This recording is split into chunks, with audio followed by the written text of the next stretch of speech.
Hello, I am Michael Brendan Dougherty. This is The Score, and I'm here with Daniel Strauss. Daniel, why don't you introduce yourself? Hi, I'm Daniel Strauss, former staff writer for the Hill newspaper and soon-to-be reporter for Talking Points Memo. Yeah, it's pretty exciting. I actually noticed Josh is announcing there's going to be a redesign of the site, I think, coming out soon. Yeah, that's what they've kept, all of it is very secretive, but there are a bunch of changes coming, and as of today, we've just hired a new associate editor also, so... Awesome. Well, this is a sports and politics webcast, and I think we'd start with sports today. Daniel, people may remember that you are a Chicago White Sox fan. Yeah. And I'm a New York Mets fan. So I wanted to talk about how you interact with sports when your team is terrible. And the White Sox have been, I think, unwatchable this year, except maybe when Chris Sale starts. And even then, it's very difficult because he often gets so little run support that it becomes very frustrating if you were rooting for Chris Sale. So I was wondering if you could speak to that a little bit. Right. So the White Sox are in last place in the AL Central right now, and this is a big change from 2005 when they won the World Series, and even a few years ago when I was in college, 09, and then 2010 when they were strong contenders to clinch the division and make the playoffs, and the owner invested a lot of money in the team a few years ago and said, if we want to win, we're going to put a lot of money into it, and that didn't work. So right now, very recently the White Sox sold some of their bigger pieces. They traded Jake Peavy in a three-way deal to the Boston Red Sox. That was a big blow for me because Peavy is my favorite player in all baseball. And even more recently, they traded Alex Rios to Texas. So it's really the story of a collapse of a team. We don't even have sort of trademark personalities like A.J. Przinsky or Ozzie Guillen, who Chicago fans love, but the rest of the nation hated. Right. It's really hard to watch this team right now. We are not, the truth is the White Sox are not historically a great team. They are a mediocre to sometimes good team, but right now they are unbearably bad. So, when they're bad, the Mets have been kind of terrible for me too. They're not in last place. They're actually in third place in the NL East. But it's a terrible division. They finished in fourth place the last couple of years. I've found, obviously, with my newsletter, The Slurve, my interest in baseball is kind of expanding beyond my own team in a serious way for professional reasons. But even before that, I'd found that I kind of liked keeping up with all of baseball anyway. Do you find yourself looking to the sport more broadly when your team is bad? Well, yeah. Part of it is that you want to watch baseball and you can't watch your home team. But beyond that, I think baseball in particular is really, it's a story of heroes and larger story arcs, and that's the appeal right now for a fan of a team that's terrible. I still want to watch baseball. I still have a connection to Jake Peavy and other players, even if they're not on the White Sox anymore. So I'm currently shopping around for a new team to follow. And last week, I was ready to say that I was just going to start following the Pittsburgh Pirates because they're doing really well this year. They could win the World Series, I think.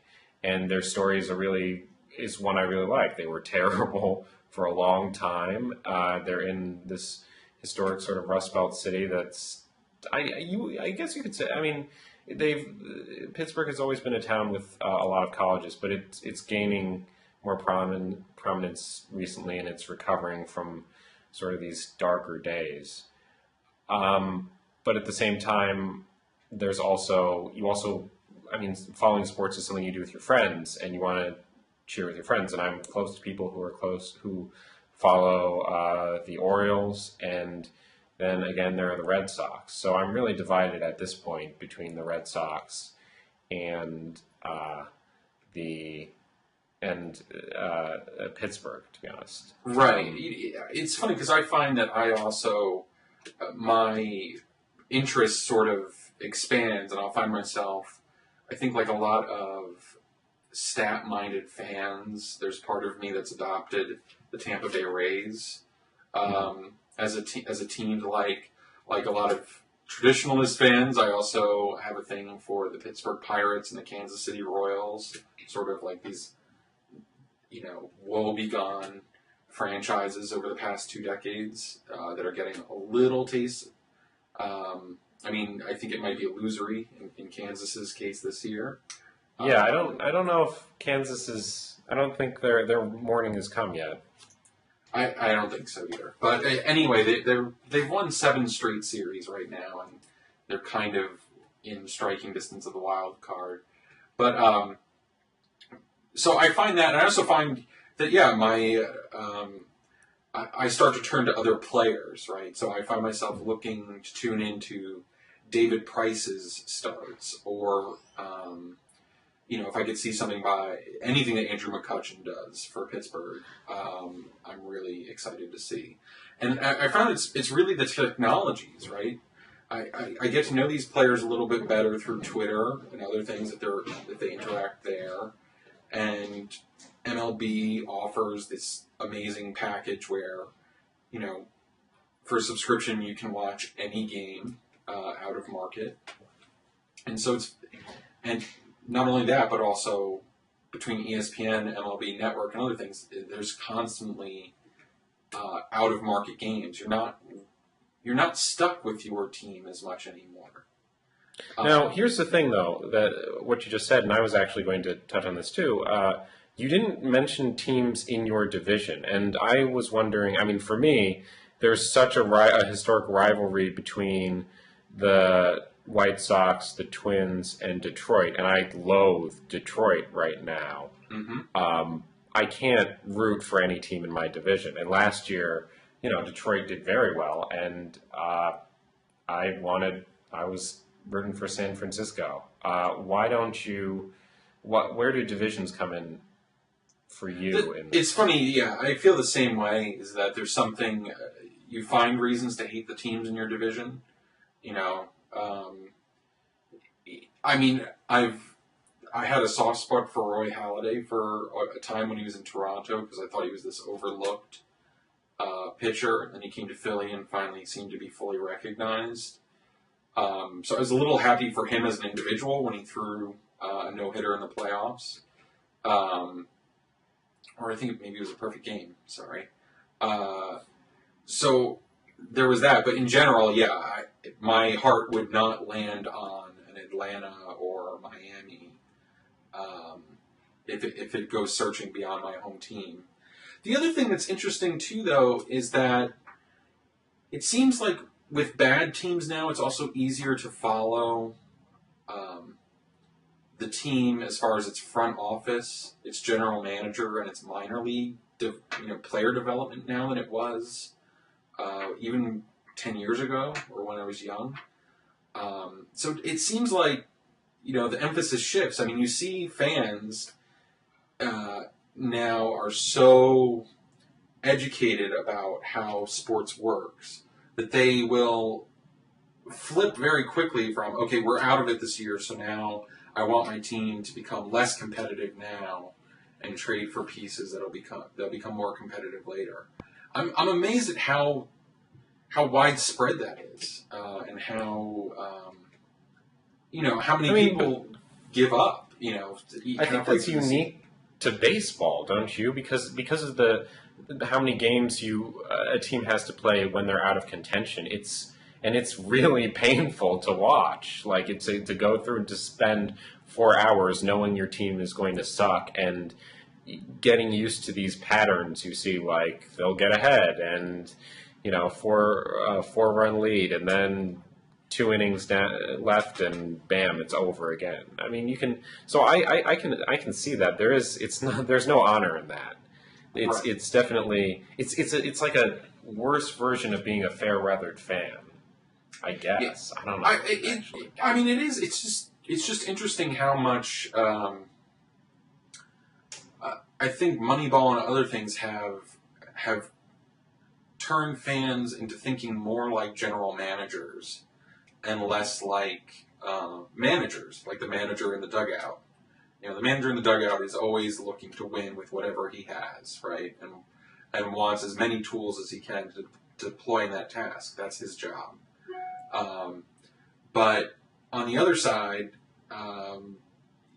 fans think about, okay, what kind of bad contracts do we have? What contracts do we have that might be valuable to other teams?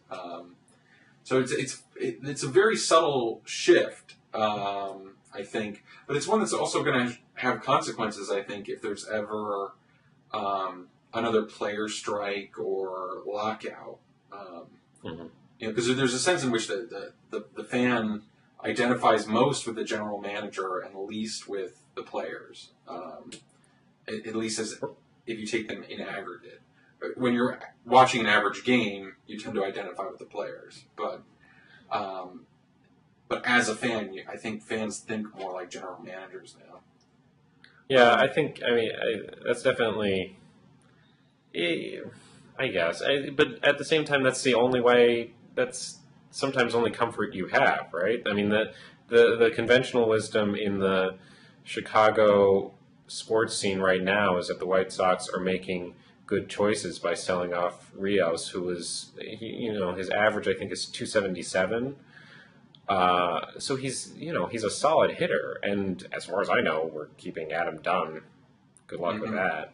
But I think that's the only way to keep yourself going and to find the silver lining sometime in this.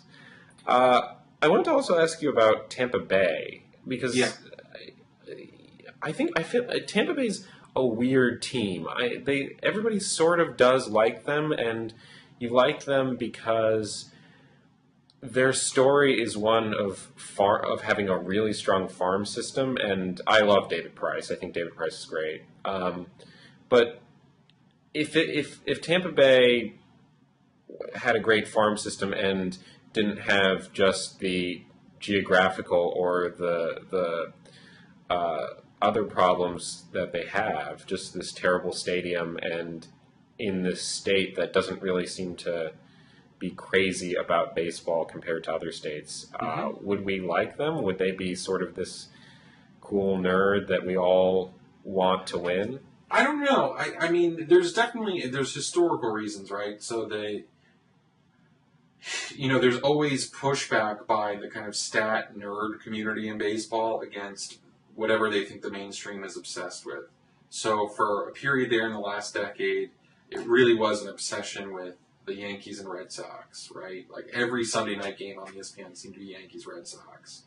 So there's this little tiny team, Tampa, which has an extremely small budget compared to the other teams, which is located in a place that's somewhat colonized by Yankees and Red Sox fans who have retired to Florida. And then also, stat-minded writers like Jonah Carey sort of adopted them. He wrote a book, The Extra 2%, which was sort of like, another kind of version of Moneyball, but about how this team was employing strategies from Wall Street to get what they call the extra 2%.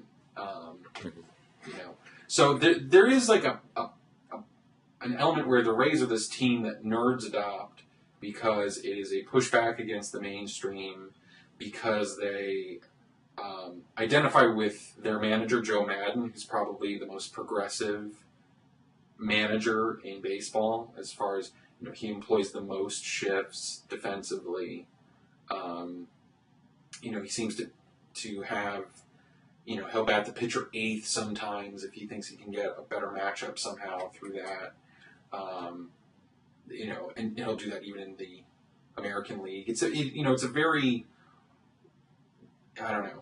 It's a weird. Right. Well, by the way, I don't really like the White Sox current manager, and my personal dream is just to buy Joe Madden, as dishonorable as that would be, because we're a relatively big budget team that doesn't get a lot of return on our budgets, I think. Right. That's true.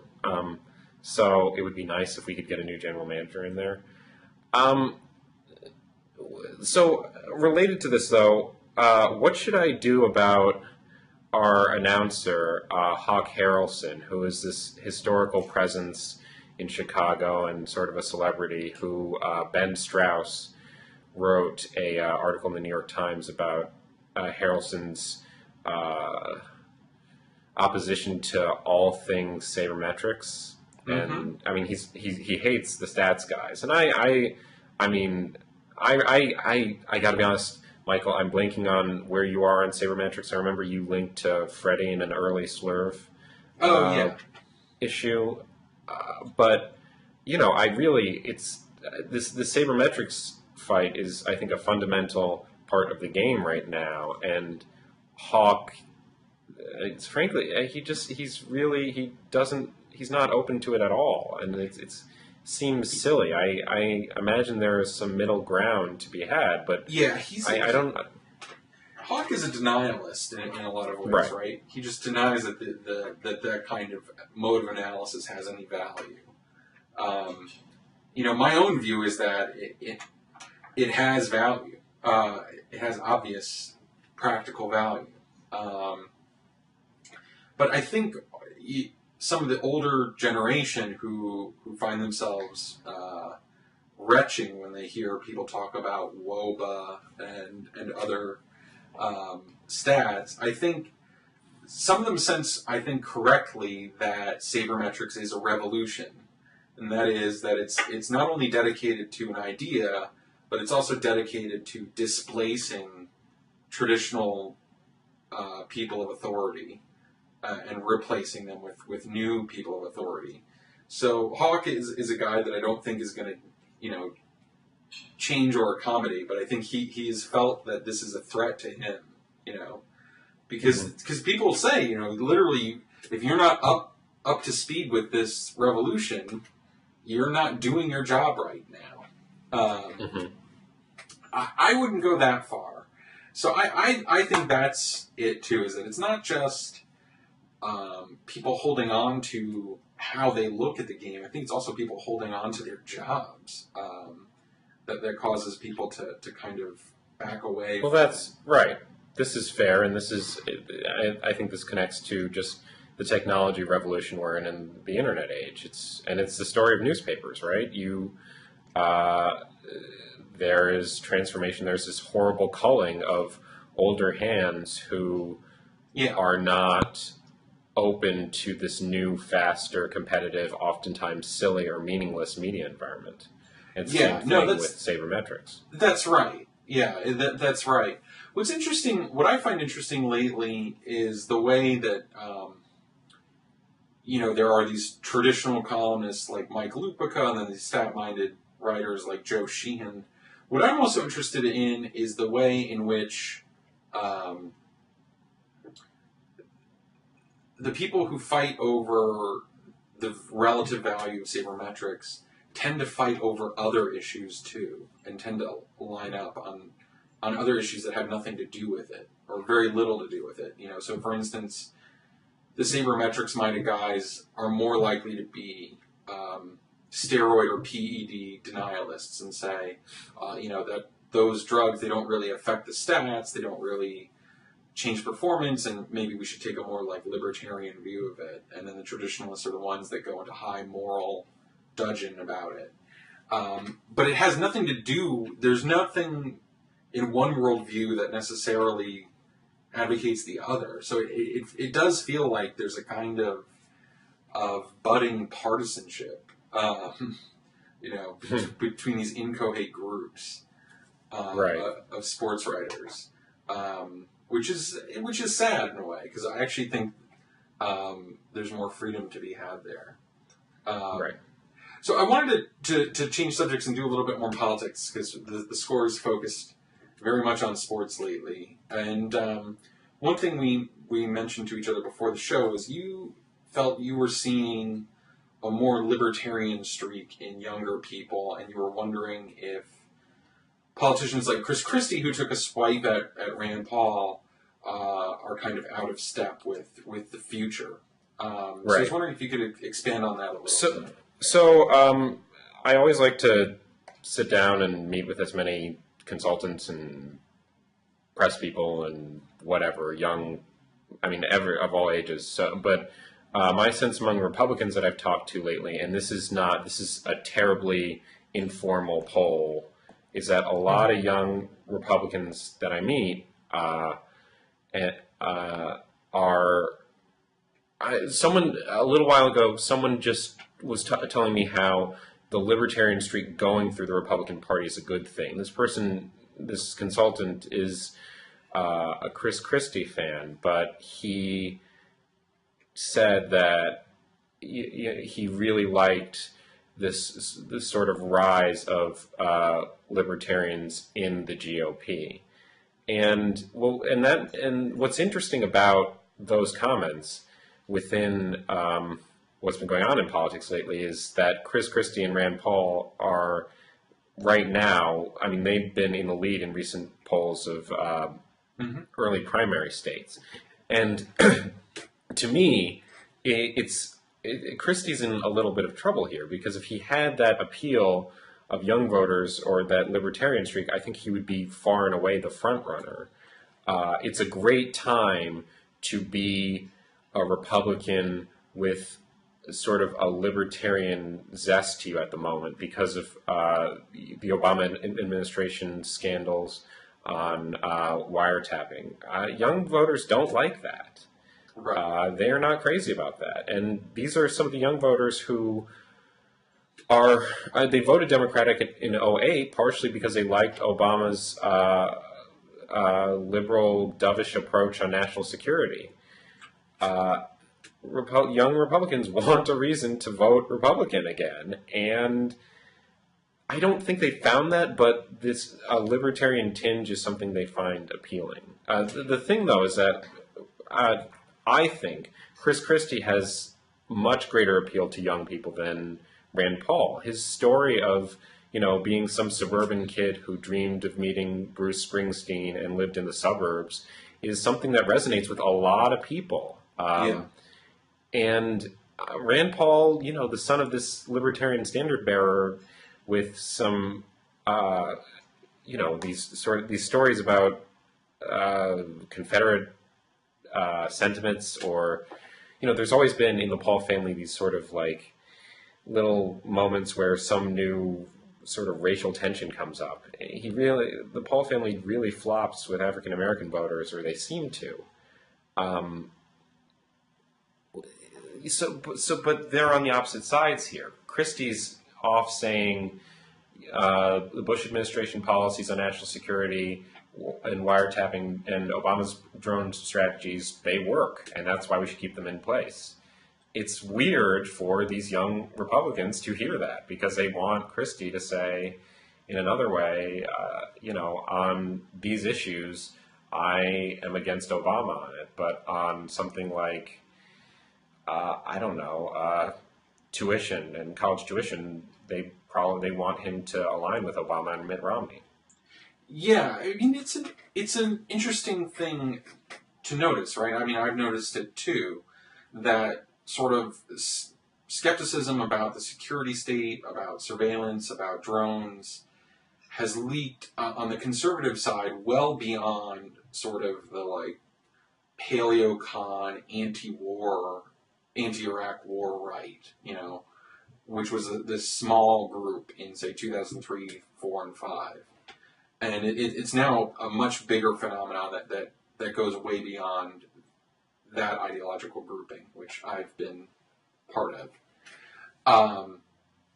At the same time, there are people in that grouping, probably a lot of these consultants, who want this libertarian streak, but they don't want the baggage from, traditional paleo-conservative stuff, And Right. we've seen that with, a lot of people in Washington who like Rand Paul were really upset and disappointed that, someone who'd expressed revisionist views about the Civil War had been on his staff, right? Right. I mean, but the crazy part about this, the rub I love is that you would think one of these 2016 GOP hopefuls would just be clamoring to this right now, but they're not. Everyone is beating the drum on defunding, killing Obamacare, strangling it as violently as possible, which strikes me as silly, because if you had one of these mainstream politicians, someone like Rubio or Christie, I don't think Ted Cruz, but maybe, pushing the libertarian values that young Republican voters like, they would get a lot of traction. It's very weird. The Ron Paul thing got traction because he was a burr in the saddle, right, in 2008 and in 2012. I mean, this was a guy who was running, unlike his son in many ways, he was running against the Republican tide. Whereas I think Rand always is trying to change or lead the party in a different direction. So that friction. Oh, well, yeah. Let me stress, though. I don't think I got that earlier. That Rand Paul is definitely not a carbon copy from his father, and you notice that when he says things like "I'm a constitutional conservative," he's not. He doesn't knee-jerk to "I'm a libertarian," right? Which is. And it's interesting that he just has a less confrontational approach with the party. But at the same time, I mean, Christie's pro-security state stuff, I mean, could be attributable to the region he's from, right? I mean, that's what, Republicans in the tri-state area of New York, New Jersey, Connecticut, tend to be hawkish, tend to be law and order types. And even on their fiscal stuff, it's more of like, okay, we're not going to cut services, but we're going to stop the budget bleeding in our municipalities and states. So it's a different mix. I mean, you've seen, even in 2012, guys like John Huntsman would give little rhetorical nods and say, oh, well, the Republican Party could use a dose of libertarianism. But I don't know. There's libertarianism, and then there's like capital L libertarianism in my mind. There is a libertarian streak that I think is growing in the whole culture, right? I see it in both parties. I see it in younger people. I think I see it in not just changing attitudes about gay marriage and sex and family, but also in attitudes towards guns, drugs, and other issues. Right. I think that's definitely fair to say, and that's something that, I mean, liberals, the liberal wing of the Democratic Party has those same values. That's where the unity comes in. Right. It's an awkward time for Republicans because, like, Justin Amash has to walk this line being the true libertarian standard bearer, so he's happy to bash Obama on national security, but then he has to look to running for Senate in Michigan, and there's discussion of, like, a bailout of Detroit, which is very popular. I mean, the Detroit automakers love the bailout. Right. They think it was a great thing, and they say, this is what saved my job in this town, and I am really glad Obama did that. Yeah. But Amash can't say that and pass the conservative smell test. No, yeah, that's right. When I mean capital L libertarianism, there's kind of what I mean is there's a libertarian streak in the culture that's essentially pro-choice in everything, right? Pro-defining who you are, pro living the life way you want, buying what you want, etc. But then there's a capital L libertarian, which is excessively ideological, functional, oppositional, kind of alternative to mainstream politics that is, I think, a different phenomenon.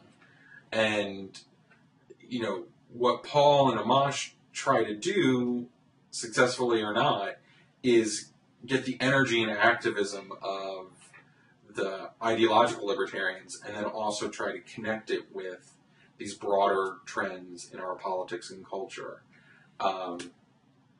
And it's a difficult balancing act, I mean, that's the question is whether libertarianism can become properly political, I think, right? Instead of just theoretical, is whether Right. it can balance competing interests and constituencies. Right. I mean, my curiosity about it, though, is that what impact it's going to have now on the GOP. It's like, I mean, what the thing about this libertarian movement right now, as far as I can tell, and I'm by no means an expert on it, but I've been watching the GOP, and it's my job as a political reporter. It's that pressure of the fringe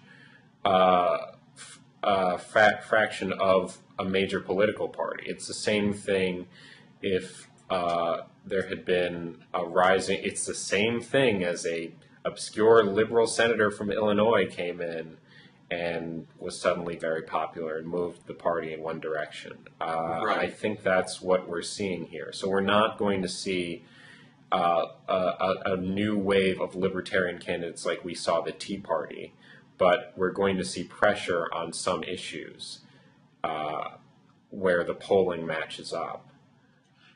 Yeah. If they want to attract young voters.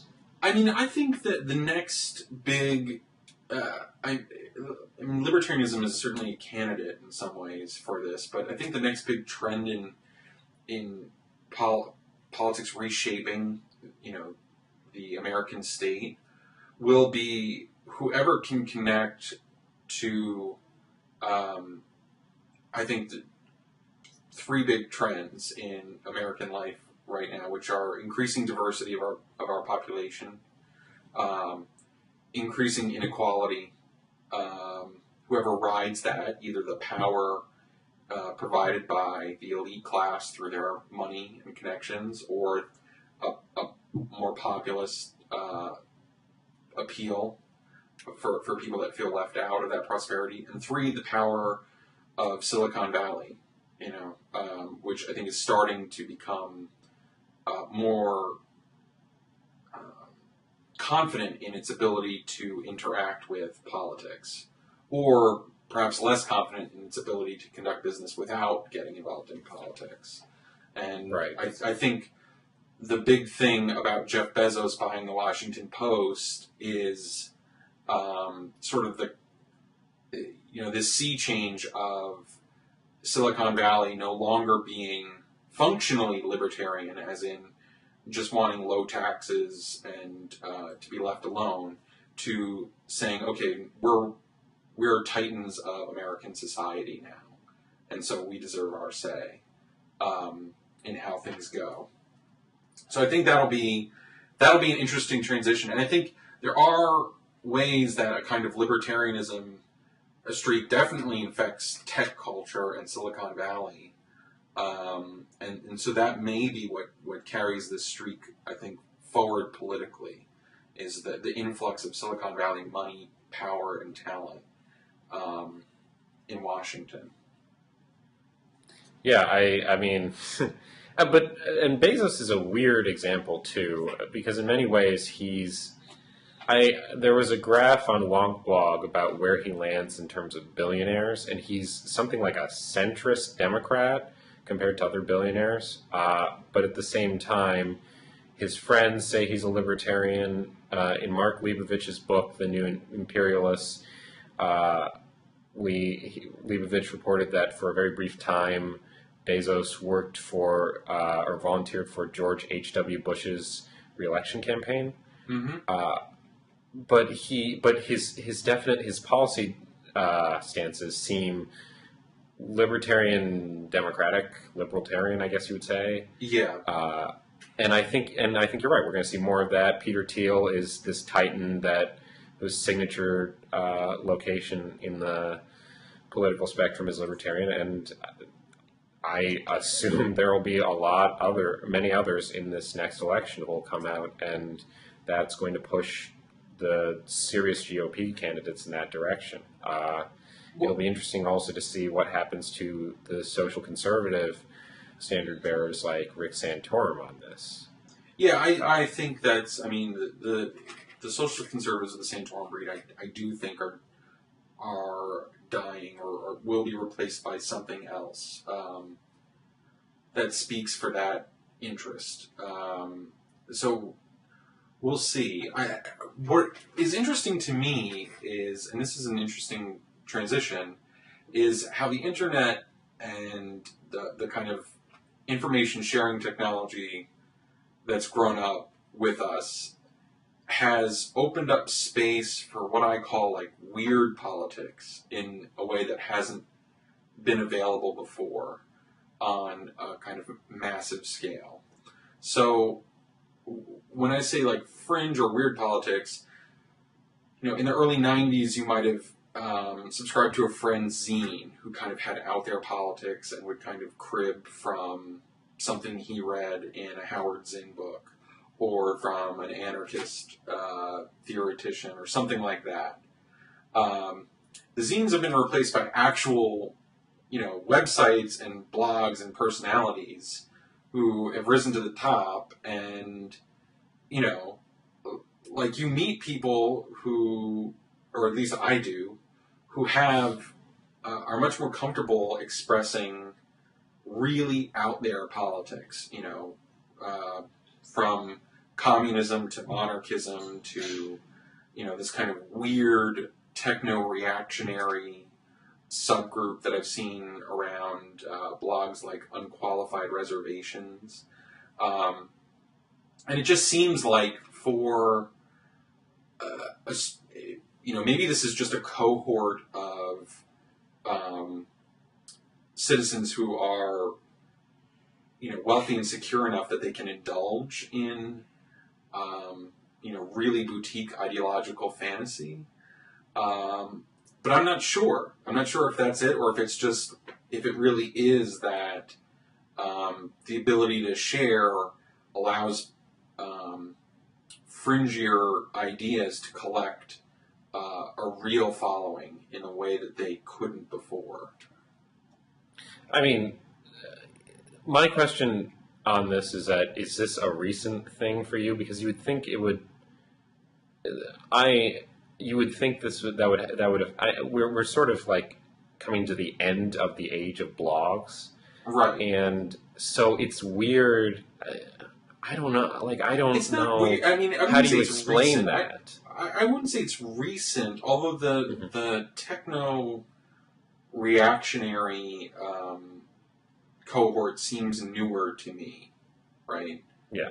That's because the culture, like technology blogs, that's still just expanding exponentially. You'll see even like major media outlets like the Washington Post investing a lot in new tech reporters because it's this booming sector with a lot of money, and people feel very strongly about, a range of issues that fall under technology and politics.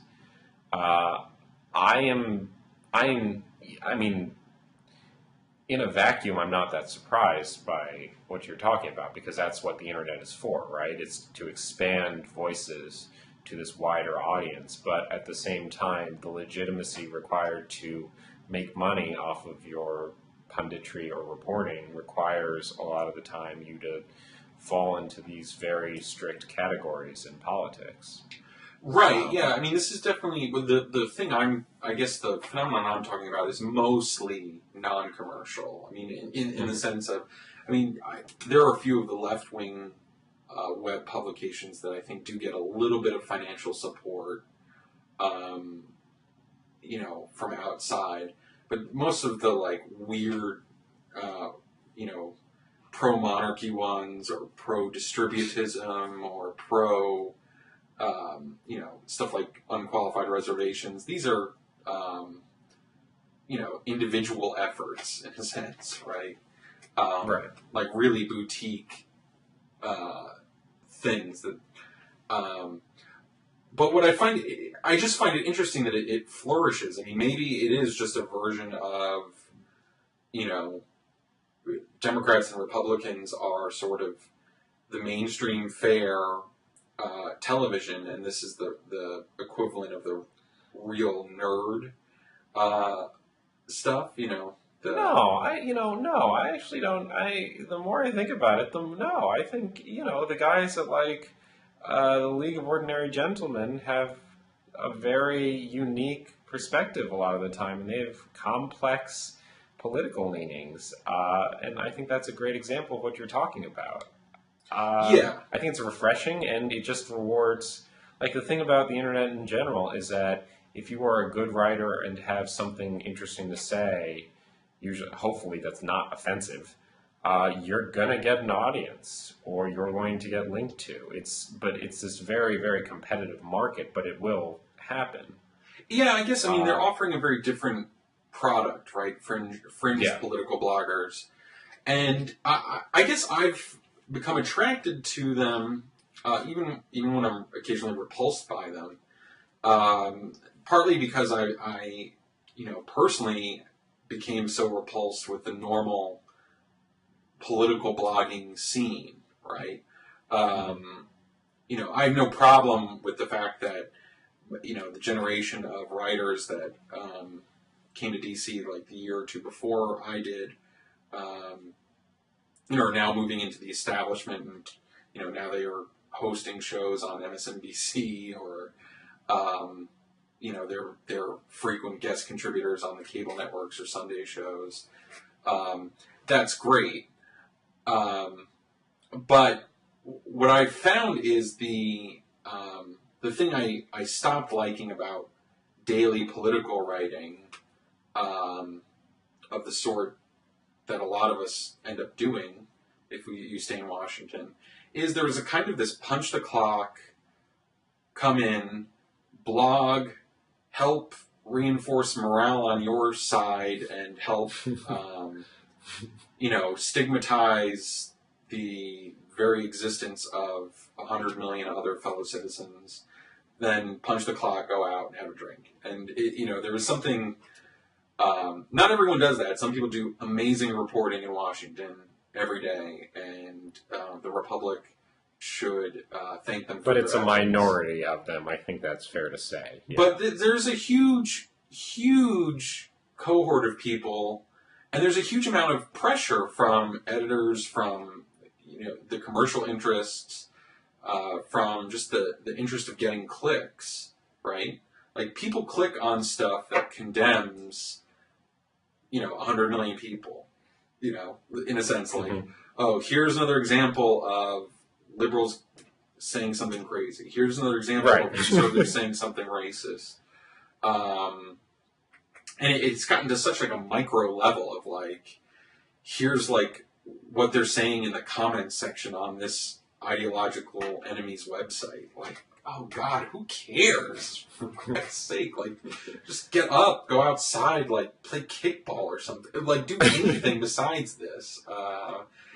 So I've found comfort in, like, the fringe blogs again. Like, I found people who, I don't know, I guess are still writing the way that attracted me in 2002, 3, 4, and 5. Just... right. Well, the pressures aren't, the transactional pressures aren't there, right? You don't, to keep your job, to continue to be able to talk to those sources as one of these weird reporter pundits or something like that, or one of the mainstream sources, you have to, you can't get too offensive or too out there, because otherwise there will be blowback. There will be blowback from like these sites that monitor the media and have a focus on what the pundits are saying. right. And there's no pressure in the fringe. for better Yeah, or worse. there is. The thing that's sad about it in a way is that there is sort of like this way that it makes mainstream writers more timid and makes alternative writers more crazy. Right.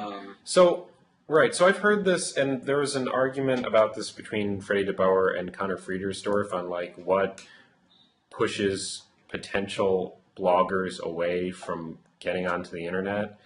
And I'm just really skeptical about that, because there is so much you can do to A, hide your identity, and B, the internet is so vast that, like, realistically, if you're afraid of that no one will like you on the internet, you don't really understand the internet, because someone will like you, but more likely than not that many people will pay attention to you. There's that. The thing, though, there is... So anonymity is possible on the internet, but it's very difficult to get a large following while remaining anonymous, right? Yes. Okay, that's true. Yeah. And further, I would argue that there are huge reputational costs. Like, listen, if TPM finds expose the identity of a kind of offensively right-wing blogger, right? Like, say they figured out who it was, that person could lose their job over, even if their job has nothing to do with their political writing. There is a way in which the internet, like, preserves, can really intensify the opprobrium that I think Tocqueville described with, the tyranny of common opinion. Right, the internet really can concentrate and aim and fire on that, right? Like, I was thinking about this a lot during Rand Paul's run-in over his staffer, Jack Hunter. Right, Jack is the Southern Avenger, right. Jack is someone I know, right, the Southern Avenger. I remember when we discovered Jack at the offices of the American Conservative, right? Because he started, like, linking to some of our stuff. And we saw these videos, and we saw him in the crazy mask. And he had this intro to his videos where he's wearing the crazy mask, but he's typing on his computer like the intro to Murder, She Wrote or something like that. And we just laughed, right? Like, this guy was to us an obvious performer in a way. Mm-hmm. And that's how he started his career, as an ideological performer. And he would overstate his views in order to grab attention for them. And, some of those views I disagree with pretty strongly, to say the least. But eventually I understood what he was doing, and then he kind of tried to grow up and move into, like, doing real political stuff instead of acting as a provocateur. Right. Now, that happened to me, right? Like, when I was in college, I ran a crazy, fringy ideas blog, right? I would write about monarchy, distributism, just all this weird Catholic stuff I was reading about. Was this at Bard College or Fordham? Because I was at the Bard. Context. Okay, that puts right. Yeah, so you were very out there. Yeah. So but it was partly, obviously, like, a reactionary event, right? Like, Bard is a super liberal school, and I was writing about, like, super reactionary stuff. Right. And then I've grown up, since I was 22, 24. I've grown up since I was 28, and my opinions have changed. And some things got more radical, some things got much less radical along the way. But there's this sort of cottage industry of going through, obviously this always existed, right? Right. Kind of oppo research. But oppo research was done like it was done in the Netflix series House of Cards. Like, okay, you, former candidate, were an editor of the student newspaper, and this thing ran under your editorship. What do you think of it? Right. Well, I mean... But now it's being concentrated on scribblers themselves. Not just on politicians who seek public office, but on people who, have even the slightest megaphone at all. Yeah, it's a way to delegitimize someone, and it is. I mean, you look for, you're competing for attention in this market, and you're competing for having something that no one else has. So you go back and look at these bizarre things that students say when they were like 18, and Right. going out every night, and I don't know, just and running. There are examples of this all the time, and it is a practice that on politicians, it's a practice that I think should still go on. For instance, Laura Bassett, I think, at the Huffington Post, went through Tom Cotton's old Harvard Crimson columns recently, and that sort of thing I think is important. Cotton is the darling of the Republican Party right now. He's got a slight lead in Arkansas against Senator Tom Pryor, and he's a congressman. Right. But when you use that on, there was on writers, sometimes it has a different value.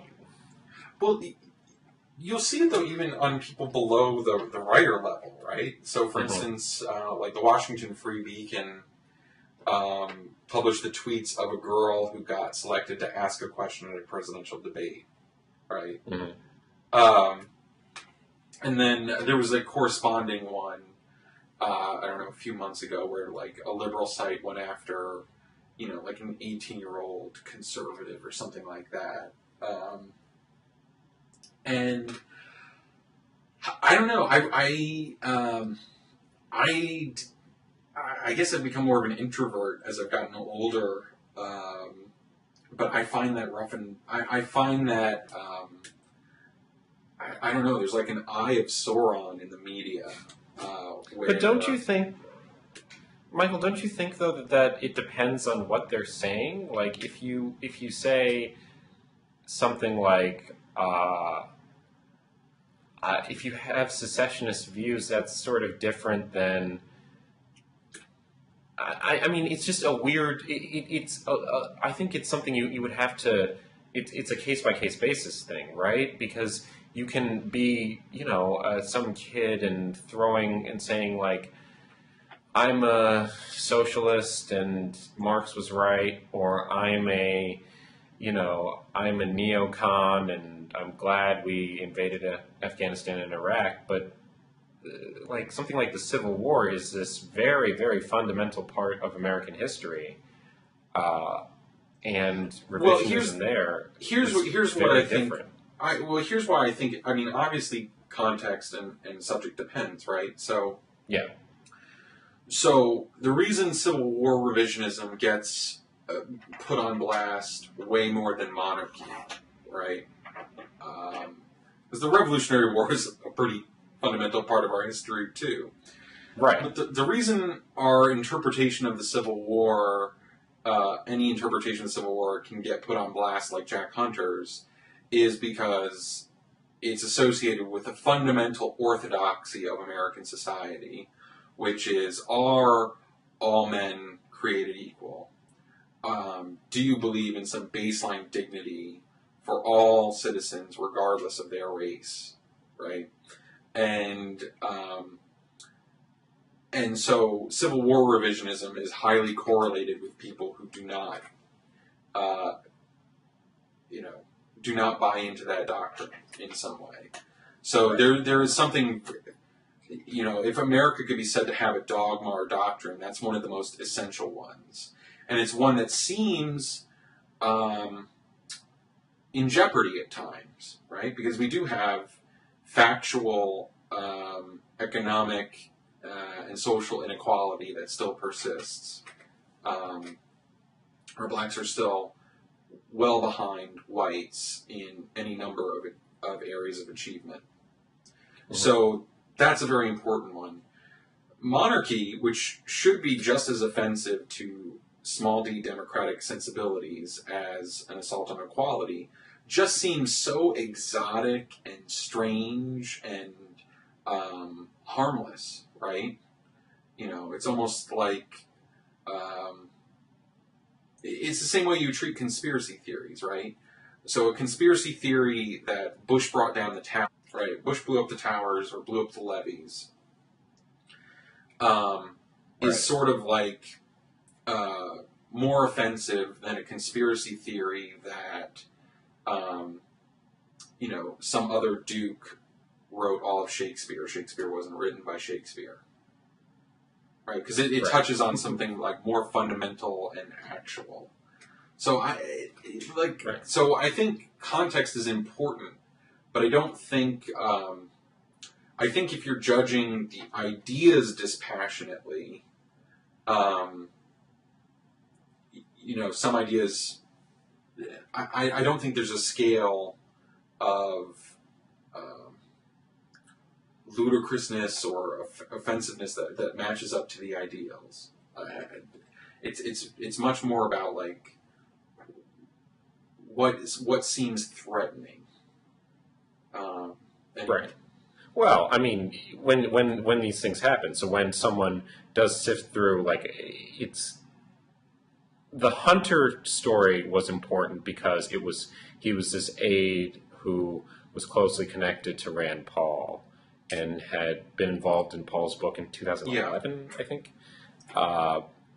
And so, I mean, it really wasn't, the good coverage of that was not, this is what Jack Hunter wrote.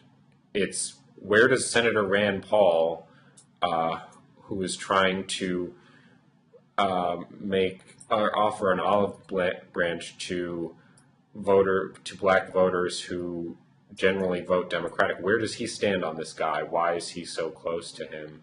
Will he denounce what he says? And all that stuff. That's different. That has value to our public discourse, I think, than what you're talking about, as I understand it, which is using something some writer wrote when they were younger as fodder to totally delegitimize them, when in fact, if it's a personal. Yeah, I mean, it is a weird thing. I mean, I don't know. There's a lot I could say about the Hunter story that's interesting about where the attack originated and what the motivations were. I mean, there was a reason it was focused solely on Rand Paul and not on, Jim DeMint didn't get any blowback from it, even though Jack Hunter co-wrote his recent book as well. Right. But you're right. I mean, I think the bigger point is that the fact that the internet is written in permanent ink, as I said, in the social network, creates a whole new level of penalties. And anytime you enter into the public sphere, like you ask a question during the presidential campaign season, there's going to be scrutiny to try and say, oh, this guy was a plant or something like that. And that is destructive. I just find it's not even just, it's a combination of the internet, of the new media environment, and something else in our social life. There are these media frenzies, and I guess I just, as someone who, is not particularly bound to the orthodoxies of the day, whatever they may be, I find it frightening a little bit. I'm much more afraid of. I'm much more afraid of that searing spotlight than I am of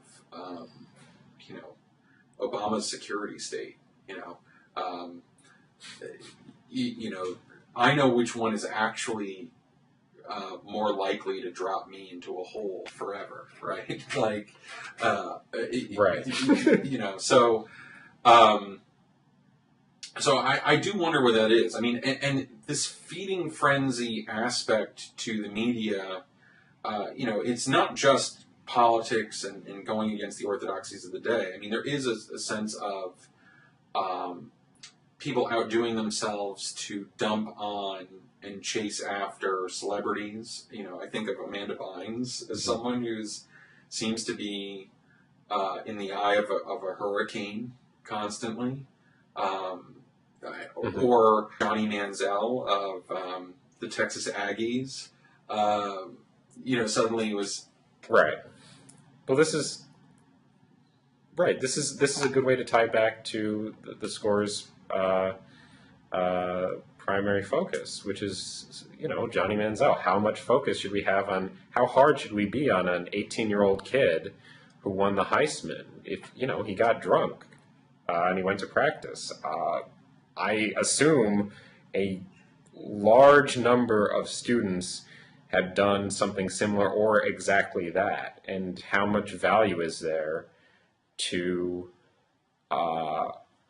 focusing on him? But the focus has, you get that spotlight and there's going to be scrutiny in everything you do. That's why the Teo scandal was big too, because these were two athletes who you invest so much, or who our country invests so much in, a lot, you know, time, energy, all this stuff, because they are good athletes, and we want them to be models for young America, but they are kids at the end of the day. Yeah, yeah, that's right. And the standards are high. I don't know. Sometimes the standards are really, really high, and especially I don't know. I just find there's something there's a I don't know. I can't put my finger on it, but these, to tie it back and maybe wrap it up. I hope somehow these. You know, I wish in some ways these fringier bloggers in politics and in other spheres would, in a sense, come out, and I wish also that the kind of official bloggers of our elite organs of opinion would stop hemming themselves in so much, and that we actually practiced, I don't know, a real tolerance of real... I don't know, real tolerance and mercy about dissent. There's something so intensely judgmental and scapegoating and merciless about our media culture and no, I shouldn't say our media culture, about American culture. I actually think this is a reflection of something broader in American society. It's not. I don't think it's just the media. So I would like to see this. I don't know, abate somehow. But there's kind of just this. Well, there's hope, Michael. I mean, you and I are not talking. I don't think we're on the same side of the political spectrum. And I think they're right. No, but that's the thing, right? Is that in real life. I mean, you and I do this because, in a sense, it's our job, and I was asked to do it. We know how to do it. And we're on Blogging Heads because that's a place where people like ourselves who can do this calmly and rationally can do it. But most people are capable of temperate discussion of politics, right? Like, most people, when you walk into a diner and you're sitting at the counter and something pops on television and you can just start talking, and you might have very strong differences of opinion, but you would still talk with the presumption of good faith, of sanity, etc. Even to people who kind of say objectively crazy stuff, right? You can manage a temperate conversation. But somehow on the internet, it's like the culture of message boards and commenting is sort of like inflecting everything, where the paranoia is ratcheted up, the anger is ratcheted up, the fear. It is just so much more intense. And and suspicion. Right. It is Aggressive. aggressive. It's unneighborly. I don't know. I'm becoming a Are you saying real- Mr. Rogers would not like the internet as it is now? Yeah, I guess I'm in my old age. I'm becoming like a real limp-wristed, wasp or something like that. I just really want people to be neighborly and friendly. Right. I think we should. I'm slowly reverting into the political advice my grandmother always gave me when I was 10 or 11 years old, and she would just say, "Just don't talk about it." Well, you just don't talk about those things. things. You didn't listen to her, did you? No, I didn't, but I almost wish I had. Listen, I've kept you. Yeah, for a long this is time. great. I think we're at a we've good kept time. So. Yeah, we've kept our listeners for a long time. Anyway, thank you again, Daniel, for joining me and for such a wide-ranging discussion. All right. All right. Bye-bye.